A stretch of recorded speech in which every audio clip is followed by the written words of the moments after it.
Bueno, lo prometido, la posibilidad de conversar con Marco Novaro, es sociólogo, es doctor en filosofía, tiene más de 10, 12 libros publicados y acaba de publicar Lo bueno, lo malo y lo feo, 2 años con Milei. Le muestro la tapa, la carátula, ahí está, ahí se puede leer. Así que muchas gracias por venir, Marcos. No, gracias a vos por la invitación. El libro y el hecho de que hayas venido al programa tiene una fortaleza, pues estamos a pocos días de las elecciones.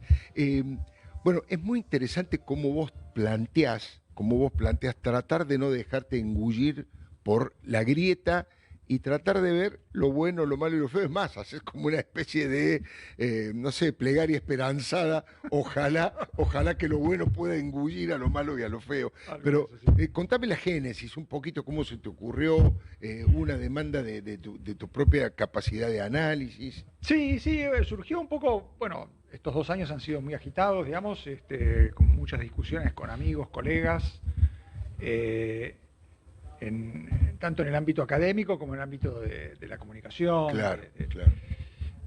del debate público, digamos. Y la verdad es que, viendo un poco para atrás, cuando estaban por cumplirse estos 2 años y empezaba la crisis, empezaba, bueno, la situación que se desató del todo el 7 de septiembre, pero el libro yo básicamente lo escribí antes, ¿no? Lo escribí No los contiene, meses previos. no contiene lo del 7 de septiembre. Apenas, digamos, un apenas hay análisis. una mención, Hay una mención. hay una consideración sobre esa elección, pero básicamente el argumento es cómo el gobierno al principio fue básicamente pragmático y después por distintos factores dejó de serlo, se volvió un gobierno más duro, más entusiasta, por decir así, más Sí, sí, hasta arrogante, ¿no? Por momentos arrogante. y eso, bueno, significó que acumularon una serie de errores que de alguna manera se iban a cobrar, digamos, ¿no? Claro. O sea, errores que no era fácil que pasaran desapercibidos para un gobierno que siempre fue un gobierno precario, ¿no? Con una representación parlamentaria muy chica, sin representación territorial, sin partido,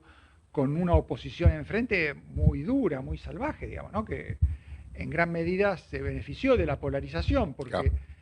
La polarización fortaleció a Milei, pero también de alguna manera le dio una nueva vida al gato de 9 vidas que es el kirchnerismo. El digamos, peronismo, ¿no? Que el pero siempre, kirchnerismo. que siempre resurge de la ceniza de sus Ilusionante. errores y qué sé yo, y aparece como que puede volver mejor, ¿no? Claro. Pues es que a mí una de las cosas que más me llama la atención, me apasiona la política, obviamente. Hace 47 años que soy periodista y en los últimos 30, 40 he hecho periodismo político. Javier Milei no le interesa, no se interesó, no sabe, ni tampoco se deja ayudar en cosas básicas de la política. La del ABC es, vos subís con forma tan precaria, genera dónde está con quien nunca vas a negociar, que es el kirchnerismo, y trata de acordar con la mayor cantidad de gobernadores y diputados que no sean kirchneristas ni de izquierda, por supuesto, y construir una base de sustentación política que te permita sacar leyes. Esa cosa básica de sentido común, él no la hizo. En lugar de atacar fuertemente al kirchnerismo, se dedicó a serruchar el piso al macrismo. Sí. Esto es lo que no terminé de entender, por qué lo hizo, por ignorancia, o fue una táctica premeditada. Mirá, yo creo que hubo mucho de estrategia en eso, digamos, ¿no? Hubo parte de una estrategia que al principio parecía funcionar porque efectivamente el centro político, todo lo que estaba representado por Juntos por el Cambio, pero también por los peronistas disidentes, quedó muy debilitado con la elección de 2023. Claro, ¿no? Claro. Y en alguna medida Macri cometió una serie de errores que también contribuyó a dar la impresión de que eso se iba a seguir debilitando, ¿no? Cuando después de la elección decide directamente disolver Juntos por el Cambio y somete a su partido a una tensión muy fuerte entre nos plegamos al gobierno sin, como él decía, sin nada a cambio, ¿no? Para claro, colaborar. sí. Y los que no quieran que se vayan, digamos, ¿no? O sea, que básicamente era la ruptura. Ese era el mensaje, claro. Era la ruptura definitiva con Larreta, que pasó rápidamente de ser su hijo predilecto a ser una especie de demonio, claro, que había que destruir, digamos, ¿no? A eso sumarle lo que hizo el radicalismo, que yo creo que fue también una serie de despropósitos, digamos, ¿no? Porque no hay que echarle toda la responsabilidad a Milei de lo que pasó con las demás fuerzas políticas, claro, ¿no? Las demás fuerzas políticas se debilitaron también por sus propios errores. Macri por un lado y también el radicalismo. El radicalismo yo creo que entró a la etapa de Milei con conducción más inapropiada que podía tener. Digamos, esa conducción bifronte entre Facundo Manes y Lustó, que trataban cada uno por su lado y peleándose entre ellos, que es lo que terminó siendo, ¿no? Que ahora tienen dos listas ahora separadas. Están separados, por supuesto. Es una ridiculez. Sí. Los dos peleándose para tratar de recuperar un lugar del progresismo radical que, yo no sé, pero yo creo que no existe en términos de votos, digamos, ¿no? O sea, no ha sido diluido y... Eso se convirtió, digamos, en otra cosa hace mucho tiempo, en un votante más pragmático, más de centro, que en alguna medida acompañó a Milei, o no, tal vez votó a Massa por miedo a Milei, pero en cualquier caso no es un votante progresista que tenga algún digamos, un espacio muy diferente de lo que es la oposición kirchnerista dura. Y eso me parece que condenó también a los radicales a una especie de no lugar, no son creíbles como una oposición moderada, de centro, colaborativa, y tampoco son creíbles como una oposición que ya ocupa el kirchnerismo, que es la que dice mejor que esto fracase, digamos, ¿no?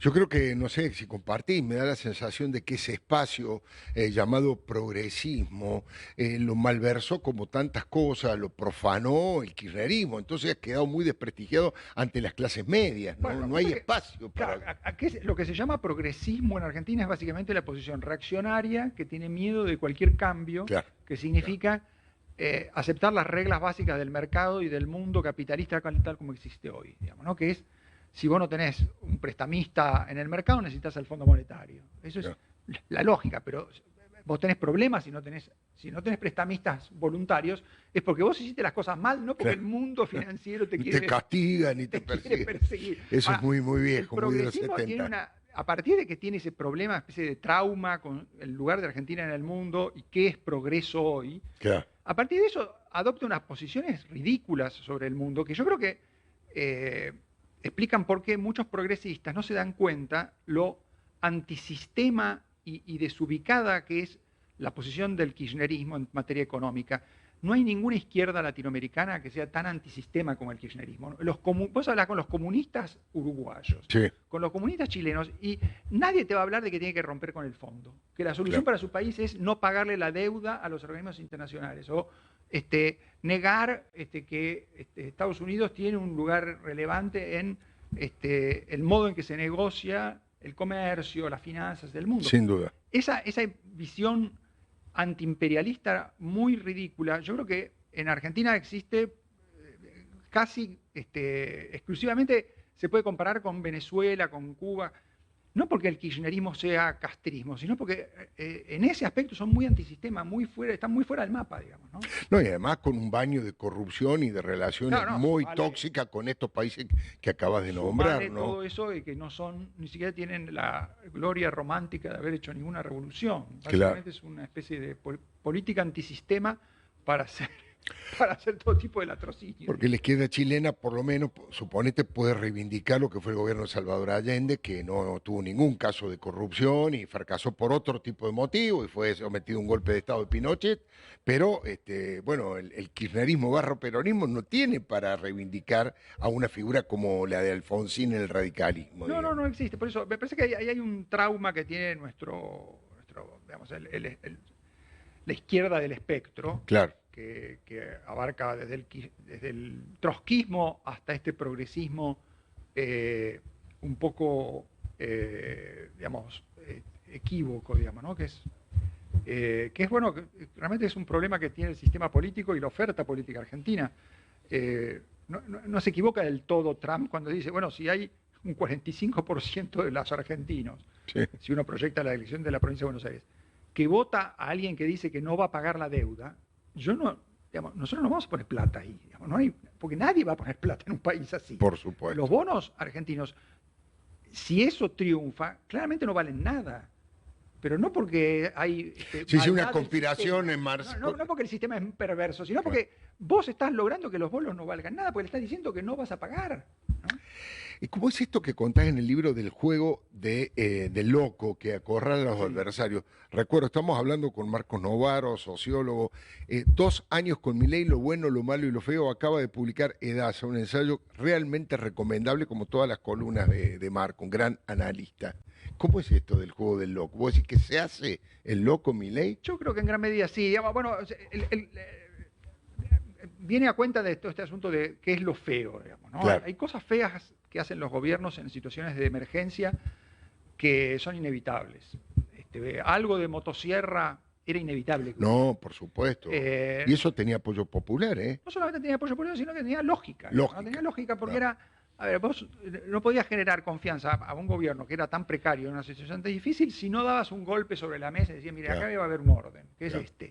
A partir de ahora se gasta lo que hay. ¿No? Eso era brutal, era muy, muy duro para la sociedad y para sectores carenciados, para qué sé yo, la atención de la salud, para los discapacitados, Seguro. para las universidades. Seguro que tenía costos colaterales muy altos, pero podía entenderse, y yo creo que incluso buena parte de los afectados lo entendieron, y por eso durante el primer año Milei, aún aplicando ese ajuste, en las encuestas no perdió. No fue aceptado, como diciendo como algo inevitable que tenemos que superarlo para tener una no porque situación. nos guste lo aceptamos, claro, sino porque entendemos que esto es inevitable. Ahora, exactamente. Esa lógica de lo feo funciona a favor de lo bueno, podemos decir, cuando reúne estas condiciones, no en cualquier caso, no cuando se abusa de eso y no cuando se pierde la conexión entre hagamos este sacrificio porque esto es necesario para esto otro. Si vos apareces recortando gastos de discapacidad, pero al mismo tiempo usando esos fondos para financiar la política, bueno, ahí ya lo feo es malo. Digamos. Es tremendo, claro. Lo feo se convierte simplemente en un disfraz que vos, con el cual querés justificar en el esfuerzo cosas que estás haciendo mal. Y además errores no forzados, porque todo el mundo sabía que, por ejemplo, el área de discapacitados había sido tomado como un botín de guerra por el kirchnerismo. Hay ciudades, lugares de la Argentina donde es impresionante la cantidad de discapacitados que hay, son todos militantes políticos, pero si vos haces un trabajo, una gestión honesta, pragmática, vos decís, miren, voy a beneficiar a los discapacitados, sacando del medio y echando a los que no son discapacitados para tener más fondos a los que realmente lo necesitan. No hicieron ese trabajo político. No, y lo mismo corresponde con los residentes médicos que saben que ellos se esfuerzan y laburan 8 horas por día, a veces mucho más, cuando hay muchos empleados de planta en los hospitales que no laburan, laburan muy poco. Como consiguen la planta, se empiezan a convertir en el típico empleado público que es muy poco dedicado. Lo mismo pasa en las universidades. Vos podías hacer un recorte y forzar a las universidades a hacer un trabajo de hacer más eficiente el gasto que se sostiene con impuestos a todo el mundo. Y es discutible que eso sea justo porque la mayor parte de la gente que está en las universidades podría por lo menos pagar parte de ese servicio. Sin duda. Ahora, ¿por qué te convertiste en enemigos a los posibles, lo que vos decías, ¿no? Posibles beneficiarios de un ajuste bien hecho?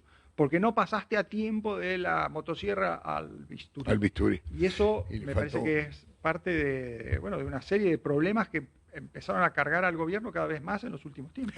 No pretendo que hagas un análisis con las encuestas que hay, ha perdido credibilidad las encuestas por distintos motivos, incluso más allá de la responsabilidad de los encuestadores, la gente está cansada, agotada de la política, no contesta cualquier cosa, pero tu olfato y tu análisis histórico, tu capacidad de análisis político, ¿qué pensás que puede ocurrir el domingo y qué puede ocurrir el lunes de acuerdo al resultado del domingo? ¿Cómo te lo imaginás? No quisiera que alguien me haga esta pregunta a mí, pero yo te la hago a vos porque yo soy periodista. Me veo obligado a decir algo. Claro. Yo podría decir tranquilamente, digamos, yo creo que hay dos escenarios posibles.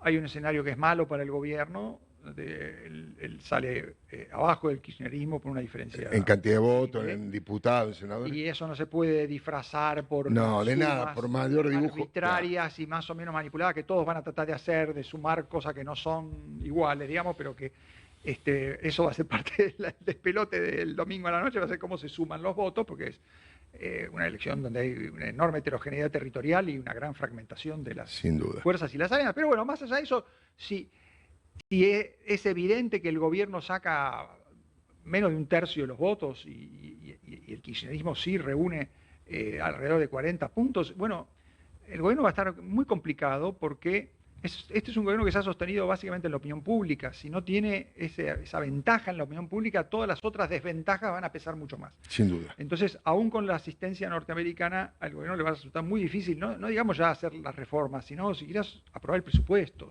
tenerse los 2 años que le quedan. Sí. De todos modos, va a depender también de qué hacen los moderados. En ese caso, los moderados podrían ir en ayuda, todavía tienen capacidad de coordinarse, ya no, el PRO no lo puede hacer, Macri no está en condiciones de hacer eso, pero los gobernadores podrían ir a ayudar a Milei a sobrevivir. Sería un desafío muy grande para los gobernadores. Tengo mis dudas. El otro escenario es un escenario donde... Le va más o menos bien, igual. No va a arrasar como él soñaba, pero sí le puede ir medianamente bien y puede salir un poco arriba del kirchnerismo. Y eso le permite tomar aire para hacer lo que debió hacer, debió continuar haciendo después de los éxitos legislativos que tuvo en 2024, seguir negociando. En este caso yo creo que de todos modos ya la oportunidad para negociar reformas va a ser muy, muy escasa. Lo que sí puede es negociar un pacto fiscal y una aprobación del presupuesto que sea viable y compatible con su programa de estabilización.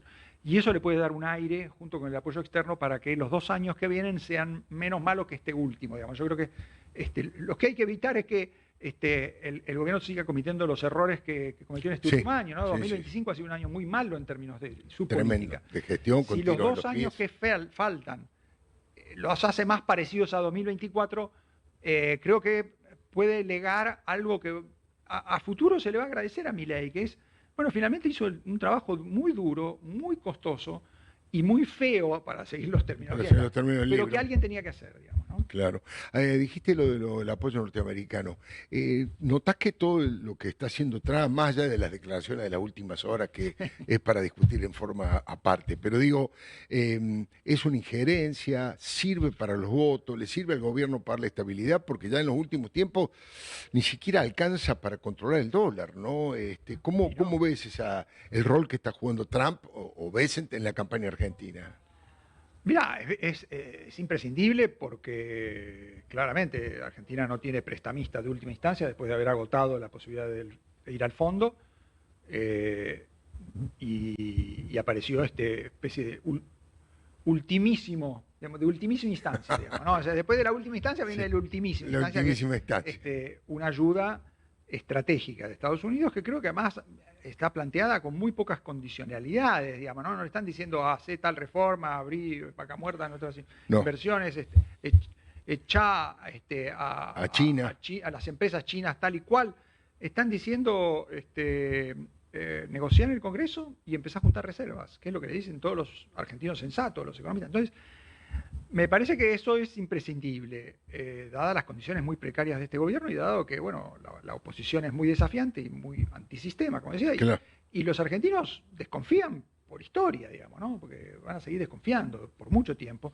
Ahora, no es suficiente si no hay esa composición de actores políticos que hace falta armar después de esta elección. Si la sociedad todavía le da la oportunidad, digamos, si la sociedad le cerró la puerta, y bueno. Va a ser complicadito. Marcos, muchísimas gracias por haber venido. No, gracias a vos por la invitación. Marcos Novaro, Lo bueno, lo malo y lo feo. 2 años con Milei. Un libro para aquellos que les interesa la política, para aquellos que les interesa radiografiar lo que pasó en los últimos 2 años y vislumbrar lo que puede llegar a pasar.